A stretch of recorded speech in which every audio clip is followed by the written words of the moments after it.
ইতিহাস সৃষ্টি করতে হলে বুক চিতিয়ে লড়াই করা আবশ্যক, হোক সেটা যুদ্ধের ময়দান কিংবা খেলার মঞ্চ। লিটন দাস তাই করেছিলেন লাক্কাতুরায়। প্রথম ইনিংসে যেভাবে তাসের ঘরের মতো ভেঙে পড়েছিল বাংলাদেশের ইনিংস, তাতে এমন একটা বিরচিত ইনিংস তার ব্যাট থেকে না আসলে সম্ভাবনা নষ্ট হতে পারত প্রথম দিনই।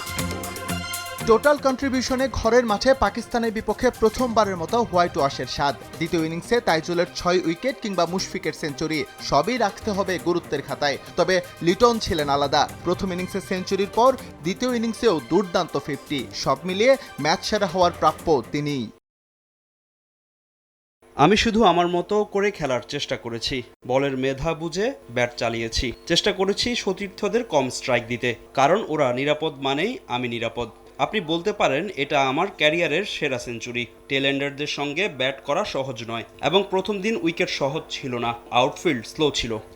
ম্যাচ সেরার পুরস্কার লিটন নিয়ে গেলেও সিরিজ সেরা মুশফিক। 38 বছর বয়সেও তিনি যেন চিরতরুণ। শুধু তো আর তাকে দেয়া হয়নি মিস্টার ডিপেন্ডেবল খেতাব। দেশের জন্য নিজেকে বিলিয়ে দিতে পেরেছেন বলেই ক্যারিয়ারের শেষ বেলায় এসেও এমন পারফরম্যান্স সম্ভব বলে মনে করেন তিনি। আসলে দেশের হয়ে খেলা সহজ না, এজন্য আপনাকে কঠোর পরিশ্রম করতে হবে। আপনি যদি কিছু অর্জন করতে চান, অবশ্যই আপনাকে কন্ট্রিবিউট করতে হবে।